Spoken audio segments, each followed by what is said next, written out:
Greetings and good day. This is The Channeled Truth. I'm your host, Thomas Leichardt, and I'm a channeler myself, and I love exploring the works of other channelers, including Seth and Jane Roberts, Abraham-Hicks, and Bashar, channeled by Darryl Anka. And today with me, I have a very special guest that is returning. He's done an episode with me, the last episode, on nature spirits, and today we're going to talk about these incredible connections that we experience on the spiritual path.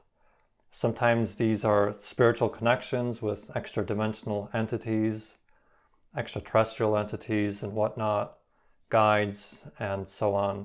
Sometimes there are connections we experience with other human beings. We experience perhaps a profound workshop, maybe a deep meditation, a deep conversation, a deep connection, a really heartfelt soul connection. And then the question is, what do we do with that, right? We have some relational templates from our third density, right? But we're transforming as a civilization, as a society. And so these new connections that we're making don't always fit into all these neat categories. And so we have to expand with that. And so, Patrick, welcome to our show. I know you have some beautiful stories to share in this regard to get us going, so I'm going to hand it over to you. Hi, Tom. How are you doing? I'm very happy to be here with you today. And I'm excited about that subject because it's something that I experienced for years and years, and I went through and talked to different people about that. It's what happened when you make a connection with a different being, you know. And lately we're talking about hybrid and like the Pleiadian, or as well as other humans and nature, spirit, nature, the plants, the trees, everything is living.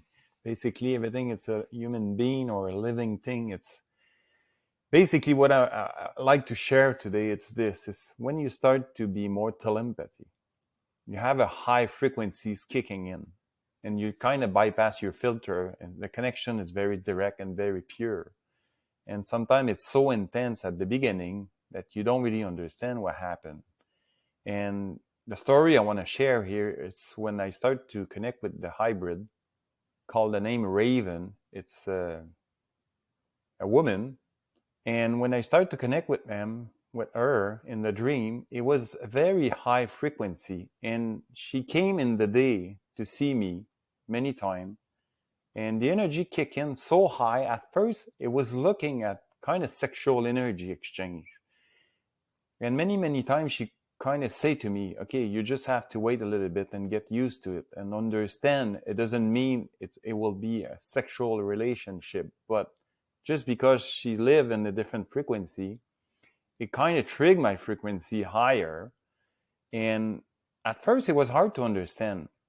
And more I was exchanging with her with those experiences, more I become telepathy with different people, with different friends or different people that you start to connect with it. And every time it appear at first like that, your energy is raising and you have that connection so deep with the other as telepathy, but sometimes you never met them. And when you met them, it's a different relationship. And you ask yourself, well, what's going on there? You know, it's look like when we connect each other from distance, it is so pure, so intense. And this is something I think we must understand right now with the exchange we're going and the transition we're going through. I'm just curious if you have any thought on that, or do you have any experience yourself? Yeah, I agree that, as I was saying in the beginning, we don't really have the right templates for these experiences. And now that we're opening our hearts more and dropping the veils more and taking off the filters, we fall into these incredible spaces of pure love. And we're experiencing more of ourselves, and sometimes another person or another entity is the trigger for that.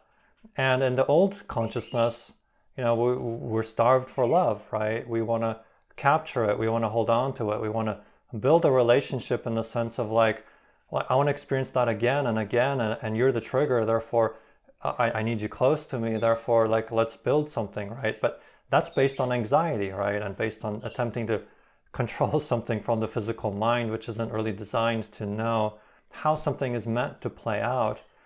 And what's playing out for me is that you have these incredible connections, and you go into the space of love, and it doesn't, most of the time, it does not translate to a quote unquote, physical relationship, right? Or even a friendship, right? It might be just a deep conversation you have with someone, on that particular day.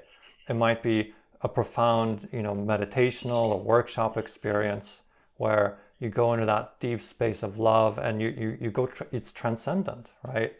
And then you part ways and you realize, okay, you maybe try to interact with this person, send some messages back and forth, and it's like, it's complete, the thing is done. You don't have anything else to show each other. Or maybe you do down the line, but not right now, right? And so there's this letting go also, right? It's a beautiful experience, and then letting it go, surrendering that, because we realize that love is inside of us, and we don't need the same trigger again and again and again, because things change and things flow, and we can't be, on the one hand, we can't have a practical physical relationship with everybody, right? Even though metaphysically we're realizing we are in a relationship with everybody, and everyone is our soulmate, right? So, but it doesn't always translate to like, let's spend time together, let's live together, let's have a romantic relationship together, right? Most of the time, actually, it doesn't involve that, right? So yeah, definitely, I feel like we're just being very much stretched by these extra dimensional connections, especially the level of tel-empathy, the deep resonance we feel with other people, right? So I totally resonate with that. Yeah, exactly. Like I said, I'm not saying it's wrong to be that sexual energies come up. It's nothing bad, it could be a beautiful thing. But most of the time, we don't understand deeply what it is. But it's the feeling of feeling more our own light sometimes, that the other will reflect to us that power. But we think it's the others doing this, and as well as the other feel that same way. And like how many times people are looking for their soul mate, soul flame, and finally they find somebody, they connect telepathy, it's very connecting, it's very intense, and a few weeks later, just like, oh, something happened, it doesn't work, and a chaos start to occur, because finally it was a deep connection with themselves, more telepathy than have a relation physically, you see, as to be engaged with that person and have a life with that person. That's the parts. It's very touchy sometimes, and I will encourage people to pay attention to it. It doesn't mean it's not beautiful. It is beautiful, but it is so pure connection at higher level that we need to flow with the flow. And I know a woman, his name is Barbara, I can't remember, she put many books there, and she always said she's connecting with the Pleiadian, and the Pleiadian for her is always very high sexual energy. And that's what she said. It says it's very important when you have sex energy to enjoy it. Don't put any expectation or control in it. Just flow with it. Like, I mean, it could happen that way. It's beautiful too. But sometimes, and through different workshop I teach, I saw people, they're just connecting with the other person and they merge together, and it's looked like a sexual energy when that thing happened at first.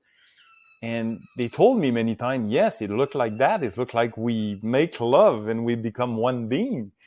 But after that, what do you do with that? It's just like you go back home and you live your life. But sometimes they're confusing. It's like, oh, I connect so badly with that person. It was so, not badly, but so intensely. I kind of miss that person. I want to see that person more. It could be true too. But like, I think a month ago, I found something, and Bashar talked about that in one video. He said, whatever telepathy connection occur, you must watch the synchronicity if that person will show up in your life or not. If you go around the world and for looking for that person, you might never find it. But the synchronicity will bring you that person. It will tell you if you need to have a relation or become friend physically with that person.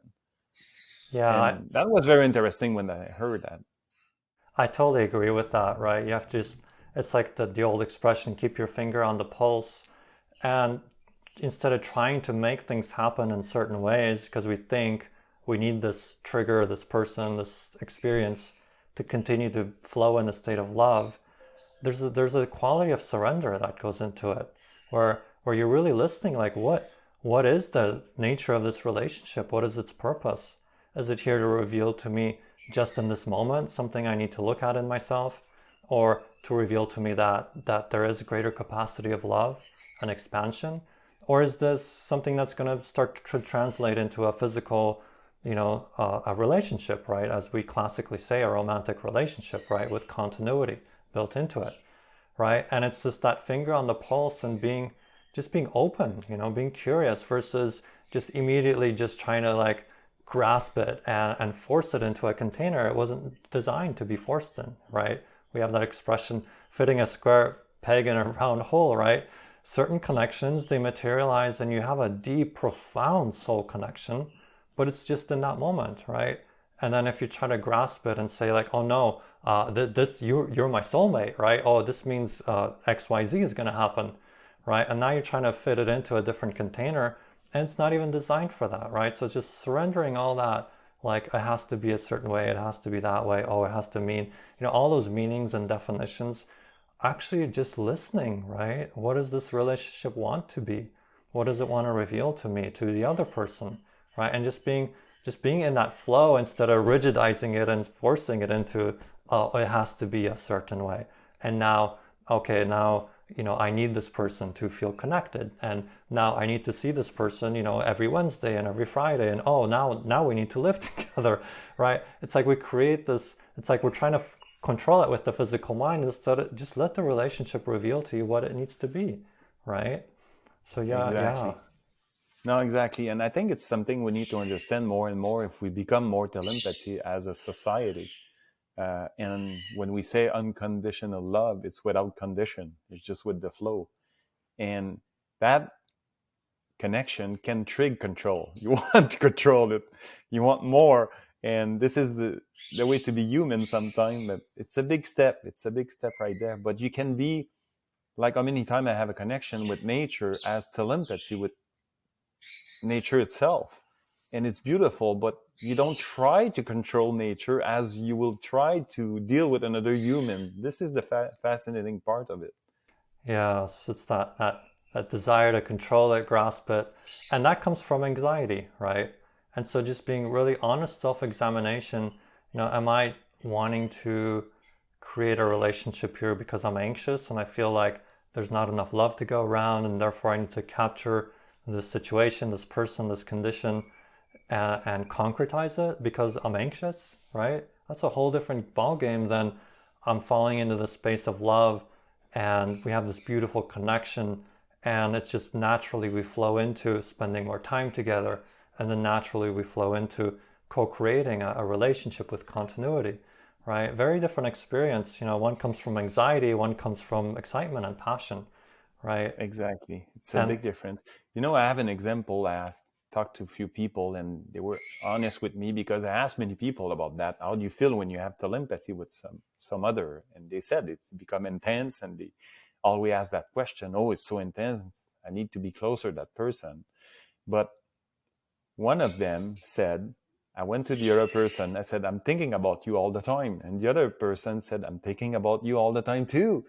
She said to the person, she said, I think I really love you, but it is a love of free connection. It's not something I want from you. And the other one said, but you think about me. You said you love me, but you don't want to be with me.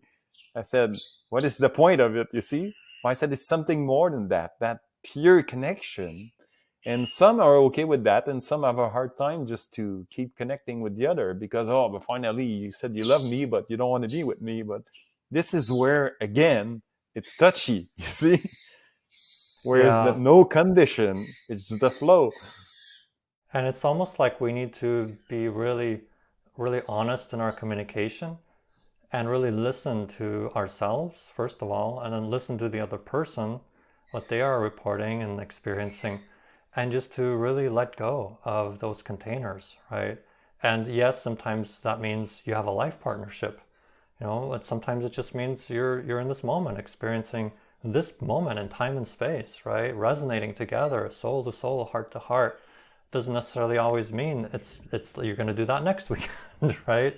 So Exactly. it's yeah. And also the other thing I wanted to touch into is that these soul connections, as we drop more and more into our true natural selves, experience more of ourselves, it can start to really reveal the anxiety within us, right? Sometimes a soulmate, quote unquote, I use the term lightly, right? Because I know we have heavy third density definitions about that. Sometimes a person's meant to cross your path to really light that up from within and then disappear, right? And the point is, it's to reveal to you what you have within yourself, but then also to reveal the anxiety you have that you can't get there, that you need somebody else, that you're missing something. All these negative beliefs start coming up, and it's like you have to be it, right? And to experience love, first you have to allow yourself to be love, to be the love that you are, right? And then it comes back reflected to you, right? But sometimes a little bit of that trickster energy comes in, and you experience that state of love, and then you realize you're attached to a certain condition triggering it. It doesn't even always have to be a person. Maybe it's a connection to a guide. Maybe it's a connection to an extraterrestrial entity. Maybe it's a connection to a place, An animal. It could be an animal. right, yeah, your pet, right?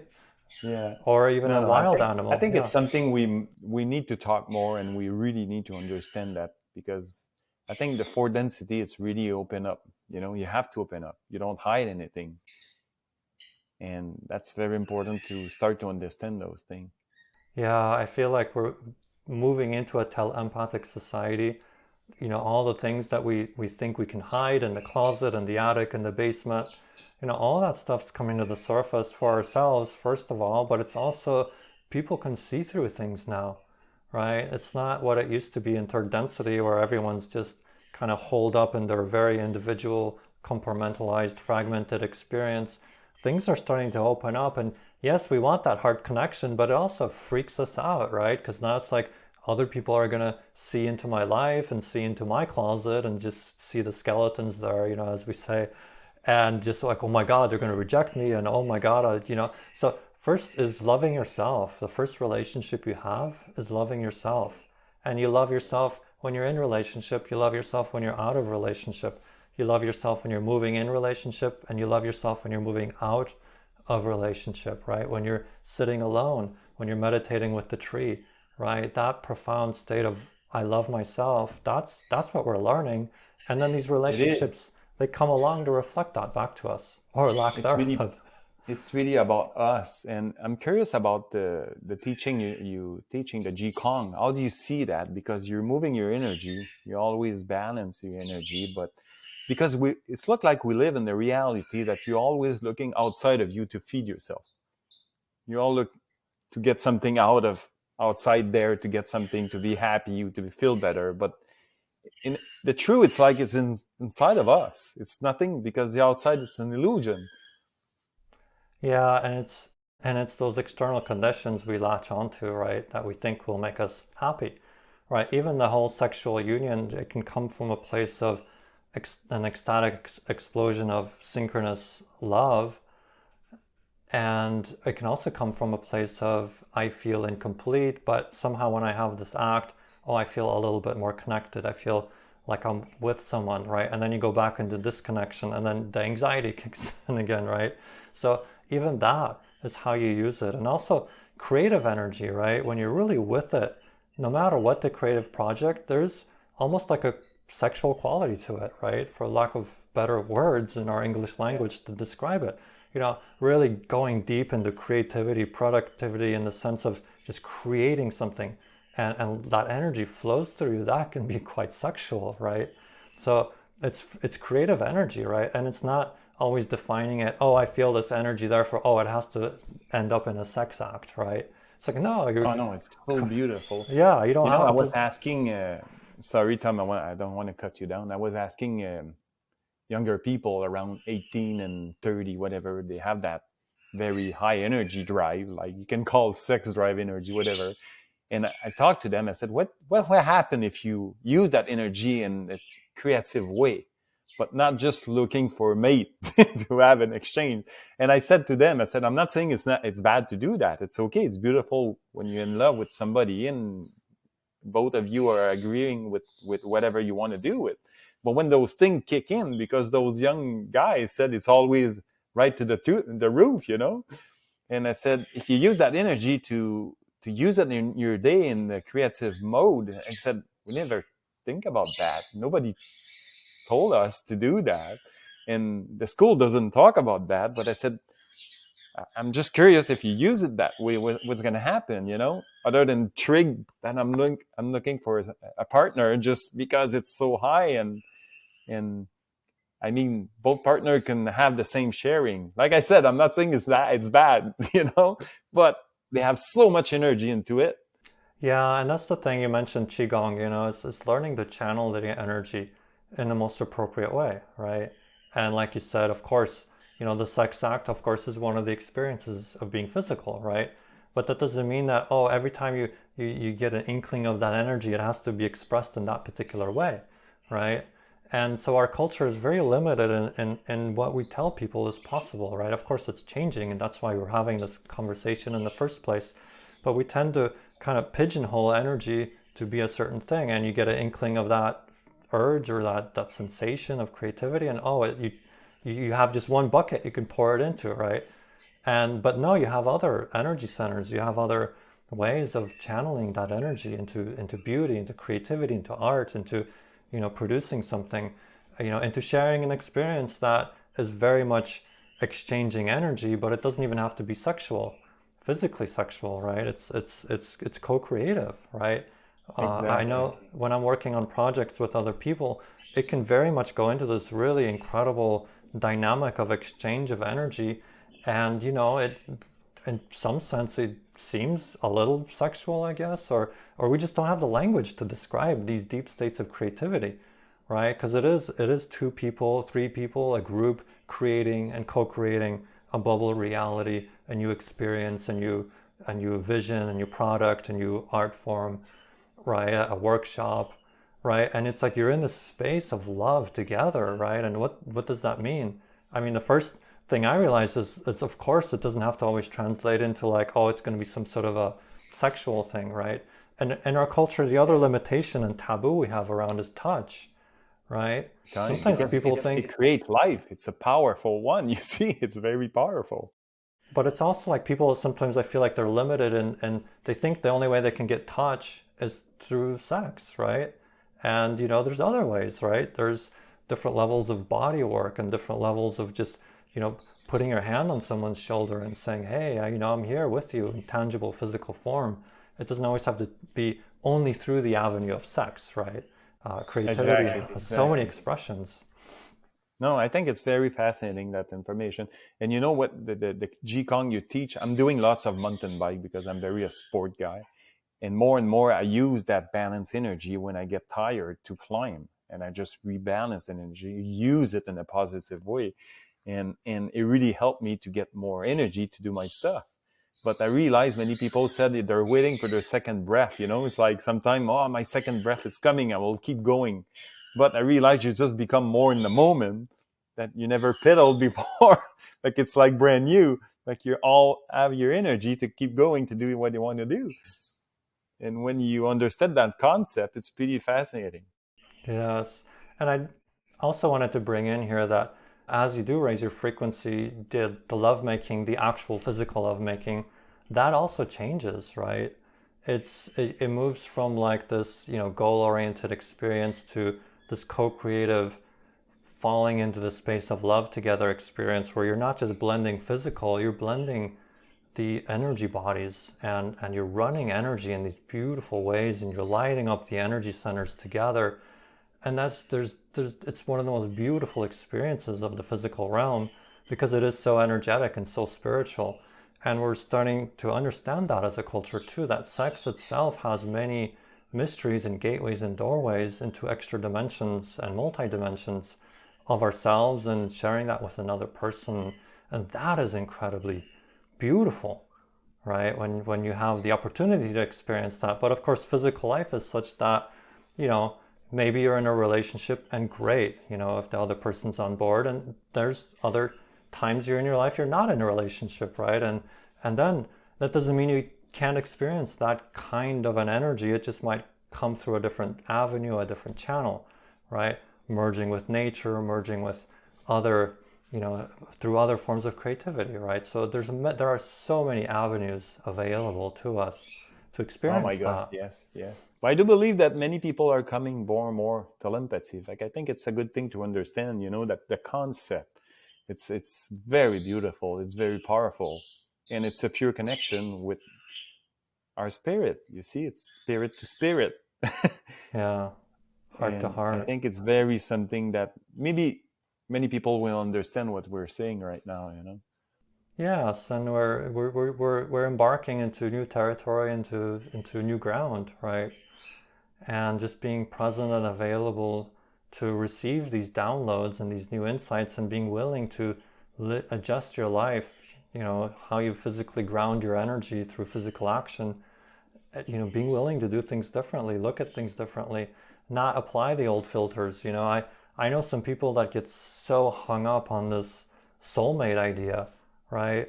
And you can tell they have all these beliefs about being alone and being incomplete, and they're looking, for that one person, or they believe they already found that person, but oh, they can't be together, and it turns into this sad story, right? And it's like, brother, you're writing that story, you know what I mean? And it's like, It is. Again, it looks like they're looking outside of them to find that person that they will never find it, you see? right, because you can't put the cart before the horse. You cannot. This is what Bashar always says: is you cannot perceive what you're not the vibration of, right? So they're vibrating in the frequency of loneliness, looking for a soulmate, and I'm like, good luck with that, right? It's just like of course I try to help, but they have to be ready to receive that and to let go of that attachment to it playing out in that particular way. This is why, again, expectation has to be dropped, because that's the big expectation block many things, it will create a different flow and you will be disappointed again and again and again. And Yeah, and it is an ebb and flow, right? Like right now, I find myself in a beautiful relationship where a lot of these deep ideas are exchanged back and forth, and there's beautiful exchanges of energy, right? But there's periods in my life where I was alone, right? Quote unquote alone. And what do you do with that, right? So there's this ebb and flow, in life, and accepting it, right? As Bashar likes to say, if it's happening, it's already the case. So, why not just accept it the way it is, and use that as your platform, right? To bounce from there by accepting it instead of resisting it, right? And it's like, oh, I don't want to be alone, or I'm in a relationship, but I want it to be different, right? And all these different, it's like, no, you gotta be where you are, right? You gotta start with where exactly. you are. No, it's so true, so true. Wow, I'm very happy that we talk about that. And maybe before we finish that conversation, Tom, remember when you're young, you go to school, you come back, you play with the neighbor, you play with different friends, and they don't have any specification or control. You just play with people and you connect deeply and you just flow with the flow. And until you get no, you try to control those things, and now you mess with something that it's not natural anymore. And I think sometimes we lost that when we get older. Yeah, I like how you brought that in. The childlike attitude of wonder, right? That's where I want to live my life from, right? Be in a state of wonder, right? Instead of it's like trying to control a rose or a flower or any plant to grow in a certain pace, in a certain direction, to open. I want it to have three flowers, and it's like, or forcing the buds open. It's like you can't rush nature. We are nature, right? And we can be Exactly. nature, but we can't really force nature in any particular way, right? Unless, we want to experience resistance, right? Exactly. Because how many people then probably will talk to people, they said, oh, I connect with the bean, an ET bean, like a Pleiadian. It was so beautiful, so attracting. And they feel like it's going to a direction that we have a relationship. But again, it's the shift of the energy is causing this. And maybe we have a relationship with higher being sometimes as part of nature.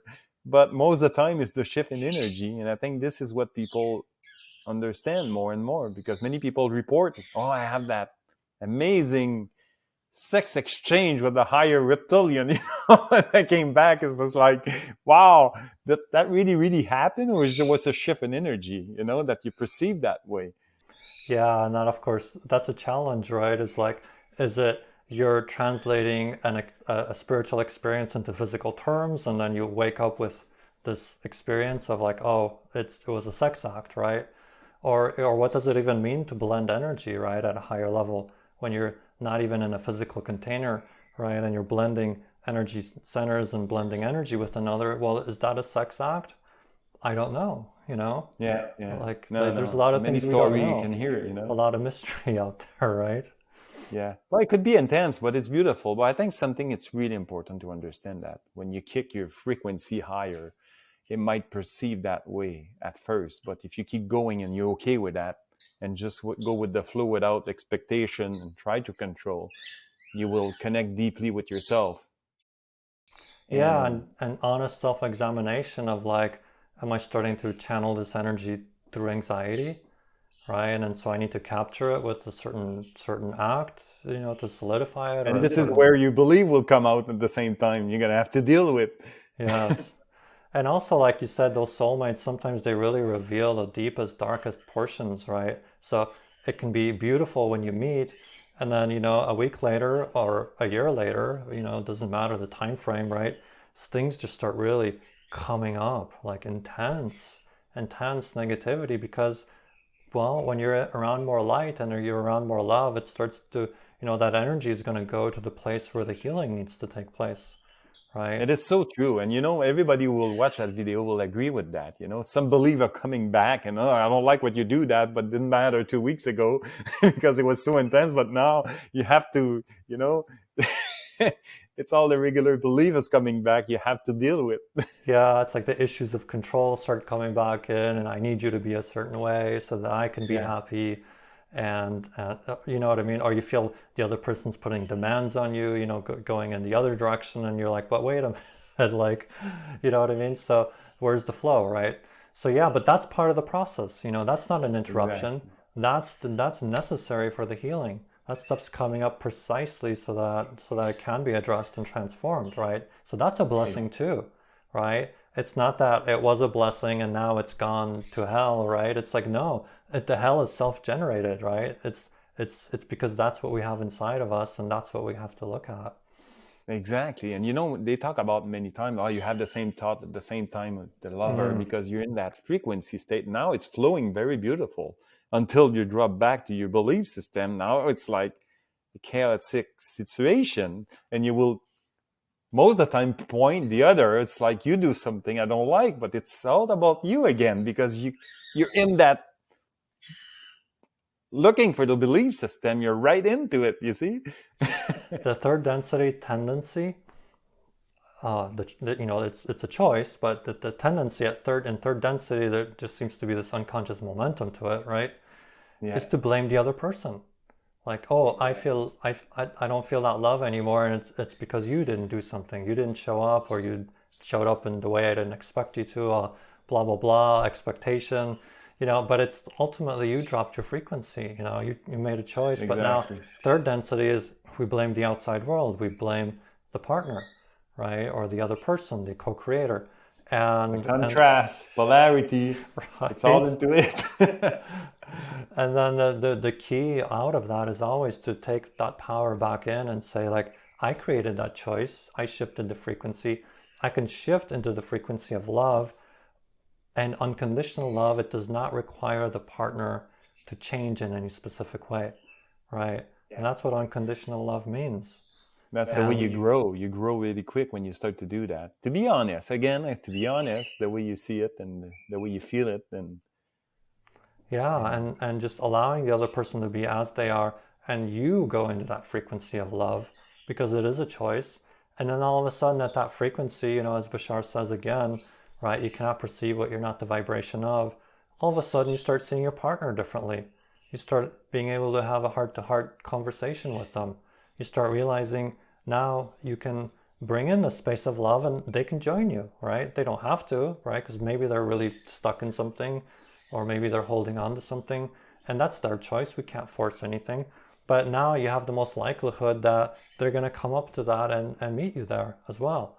And wow, right? You have that power. You're not waiting for this other person to change or show up in a different way or to do something differently. Like you have that power, right?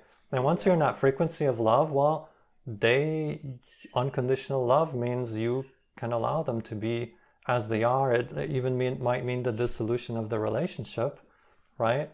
But you allow it to happen, right? Because you're already at that high level frequency, right? You know what you said, they don't have to. That's a very important thing to understand. They don't have to make that change, but you don't have to drop yourself if they don't change. You see, I mean, if they're not interesting to keep exchanging on a different level, they don't have to. You cannot force it.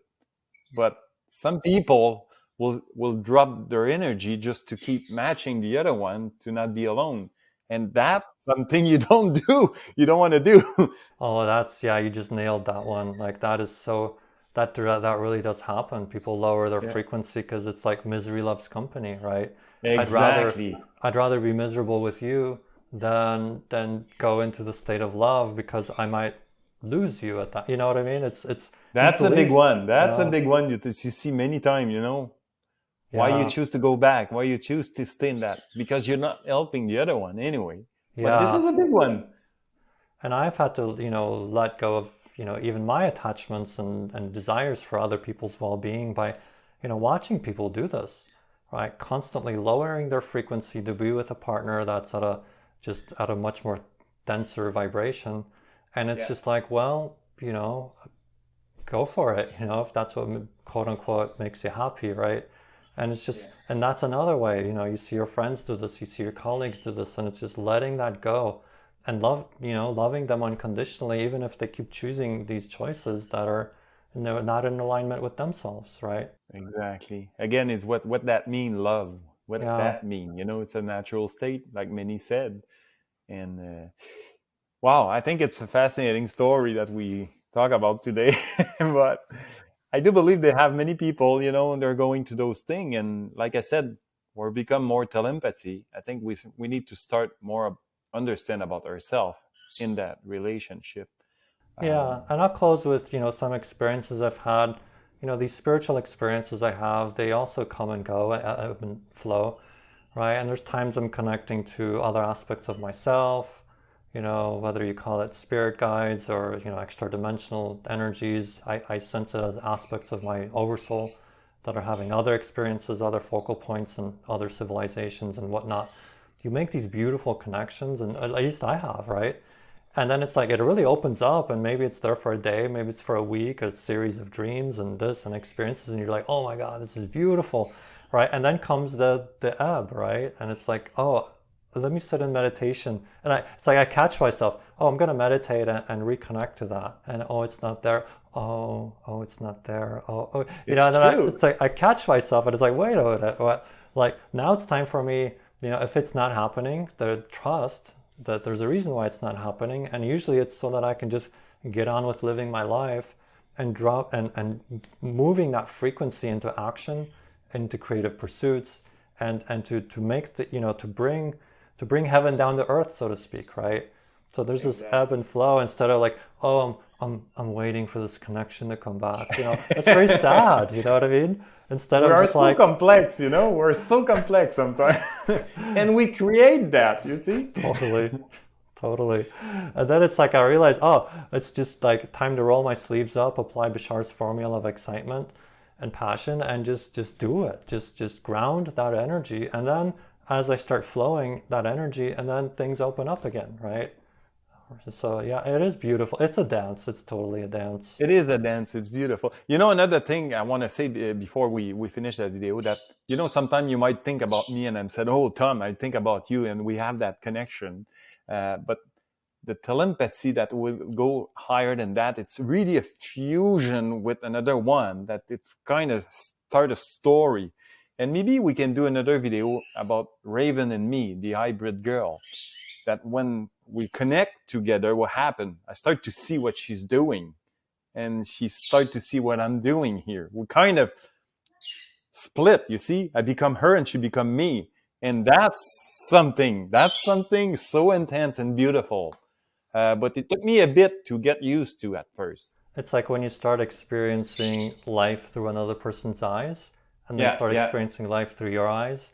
And it's almost like there's this tunnel, this bridge, this connection that's made, because it's like, you know, when you're in love, you're thinking the same thoughts at the same time, and you have, that's a whole topic we can expand on. And your heart start to boom, boom, you totally. See? And it's fascinating because I know more and more where she lived, and maybe we can start talking about her next time.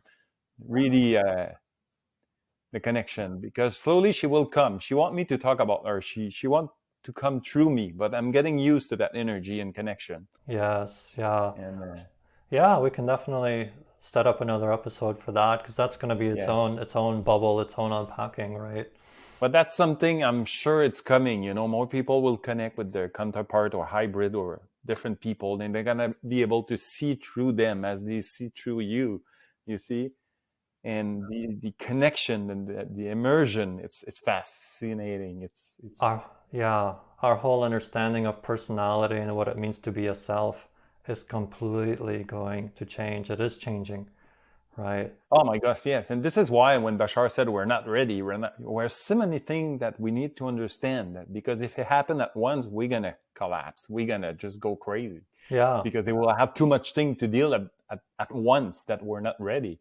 Yeah, we're barely able to handle like mono consciousness, and we're talking about multi-dimensional consciousness, right? It is something else.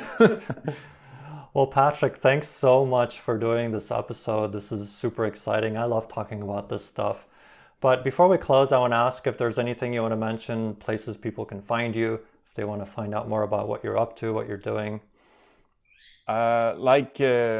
I think it's the Circle of Welcoming. I put a group there. I'm going to start to put more information in exchange, that people are free and safe to exchange whatever information they have or connection they can have with nature or ETs. I'm happy to see their sharing there. And I will put more information about Raven there. But I would like to do a video with you about her. Yeah, we'll definitely set that up. All right. So thanks, Patrick, so much for being here. And to our viewers, thank you for being here. You truly are explorers of consciousness, as are we. And so together we're co-creating this beautiful new reality. So may this show, may this episode inspire each and every one of you to be more of your true natural selves.